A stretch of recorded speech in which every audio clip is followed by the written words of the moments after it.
Senin nikengdегі аялың аманат. Алланың аты менен алғансың. Нике қиғансың ба? Алланың аты менен алғансың. Қайнатаң белек емес ал. Қол көтеріп атасың ба? Көчеге теп атасың ба? Аманатқа қиянат қылып атасың. Балдары барлар. Балдарыбыз аманат. Тилекке каршы урматтуу мусулман бир тууганым, бүгүн литовский тилди үйрөнгөндөр бар, немецкий тилди, айти башка да баарын билебиз. Бирок балдары бар, баласы төрөлгөндө баланын кулагына азан айта албайбыз. Сол кулагына такбир айта албайбыз. Ата-эне аманат. Вактылуу ата-энең аманат.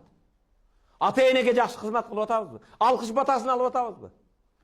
Аялыңа күнүгө видео узуп каласың. Апаңачы?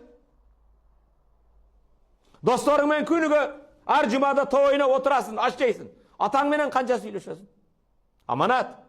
Бир күн жылкы союп уча тартам десең таппай каласың. Кой союп жамбаш тартам десең таппай каласың. Манаяктан барганда баардыгыбыз балама, кызыма белек алабыз. Апа ата-энени